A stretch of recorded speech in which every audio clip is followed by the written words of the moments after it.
While Chanel's legacy as a luxury brand is well established, Lil Kim played a significant role in bringing it to new audiences through hip hop and pop culture. This is a story of fashion, culture, and the glaring gap between recognition and contribution. How did Lil Kim become one of Chanel's most important cultural ambassadors? And why hasn't her impact been properly acknowledged yet?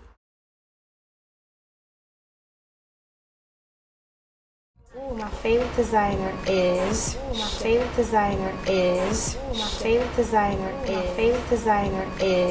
Chanel. Today, we're unraveling one of the most fascinating untold stories in fashion history. Lil Kim's obsession with Chanel and how it reshaped the luxury fashion world.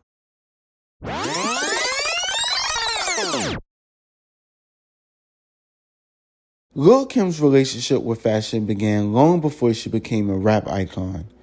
In the early 90s, Kim worked at Bloomingdale's, which at the time was a hub for luxury brands like Chanel, Fendi, and Gucci.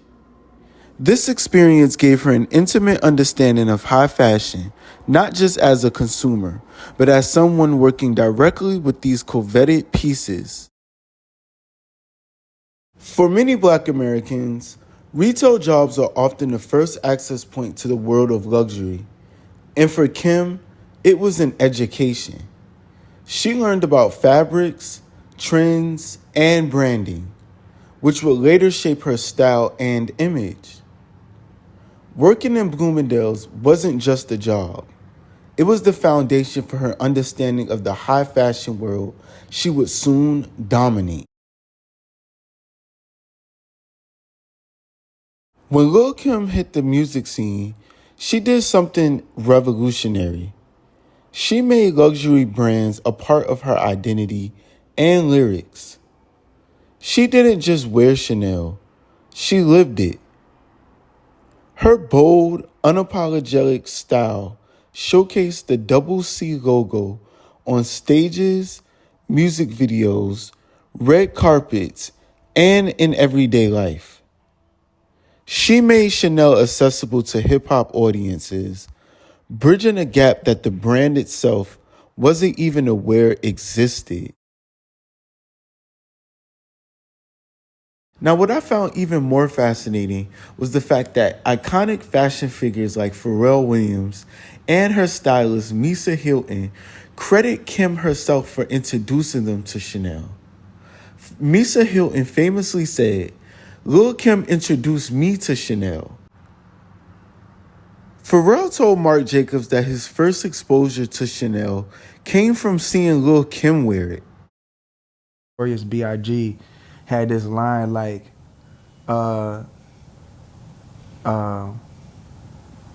bags by Chanel, baby Benz traded in your Honda XL. And to me, it was like, I had never paid attention to Chanel before. I used to see it on Lil Kim, you know, I didn't know about it at all. These moments highlight Kim's role as an unintentional marketer for Chanel, a role she played without acknowledgement or compensation.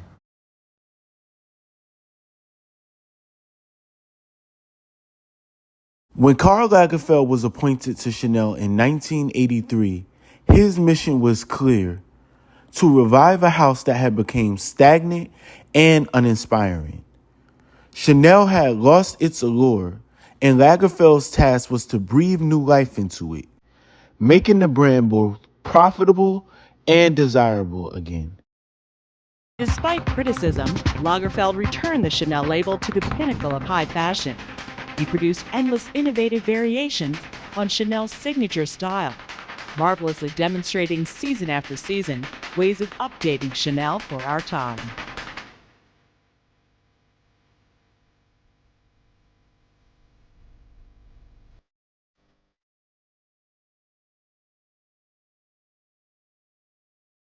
He's taken a basic core look and he's updated it. Using these Chanel elements, he's made it young, fresh, modern. Totally. So that Chanel is almost contemporary today because of him. And really, it's a very boring, old-fashioned suit, basically. Through his sharp understanding of Coco Chanel's legacy and life story, Carl reimagined her world and infused it with his very own vision. His tenure at Chanel not only revitalized the brand, but also established as a symbol of fantasy, luxury, and high society. The supermodels of the 80s and 90s played a significant role in embodying this new image, presenting the allure and opulence of the brand to a very elite audience. But even in the early 90s, however, Chanel remained an exclusive name, mostly known and adored by a select few in high society. This began to shift around 1995, when Lil Kim emerged, bringing Chanel to an entirely new audience. Now, it's evident that Lil Kim's love for Chanel didn't begin on stage. Through thorough research and piecing together available information, it's clear her connection to the brand actually took root during her time working at Bloomingdale's in the early 90s. Her exposure to luxury fashion through this experience gave her a unique connection to brands like Chanel, sharpening her eye for style and trends.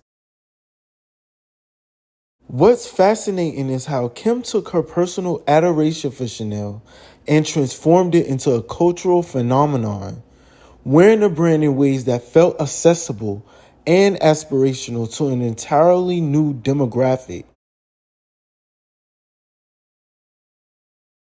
Before Lil Kim, Chanel was a fantasy reserved for high society.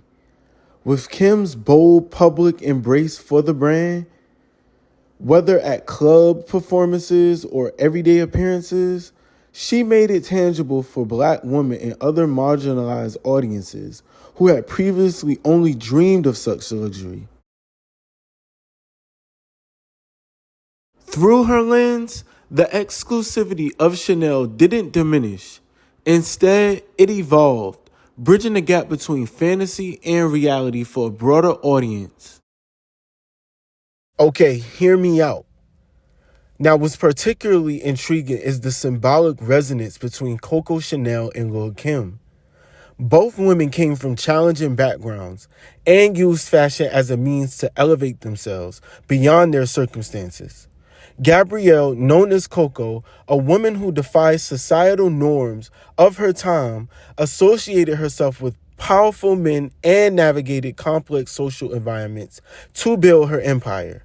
Similarly, Lil Kim, through her collaborations with stylist Misa Hilton and others, used her artistry and style to navigate and redefine the cultural landscape, aligning herself with the aspirational world Chanel represented. Growing up, she says that her favorite novel was one about a foster child. And she said that she could relate to that experience, which breaks my heart because there are so many kids in the world that want parents, and there she was with a parent, and she still felt so alone. Rainbow Jordan. The novel is essentially about this child facing neglect, all the while still trying to fit in as a teenager. Could Kim's love for Chanel have been more than a stylistic choice?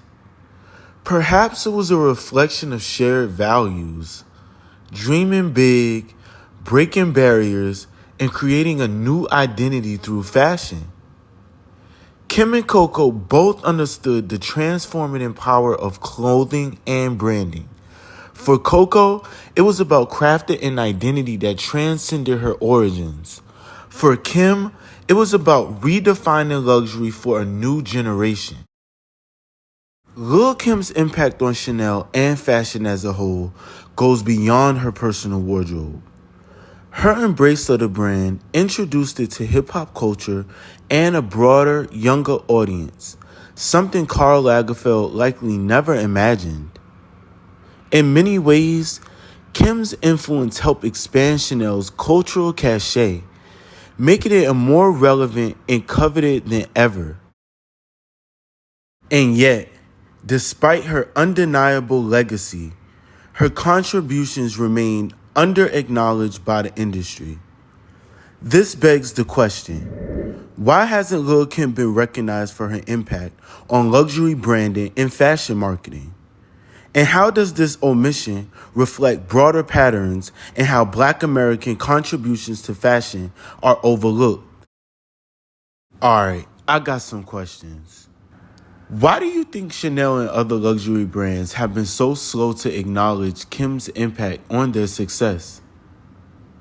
And as the fashion industry slowly becomes more inclusive, what steps can brands take to properly honor pioneers just like Lil Kim?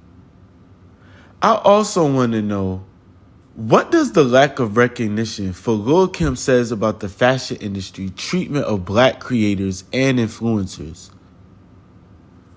Thank you so much for coming to Cloud Negative 9. I'm your host, DJ Selby. And if you care for hip-hop fashion stories just like this one, please make sure you like, comment, and subscribe. Share if you care. And I'm going to catch y'all in the next episode. Peace.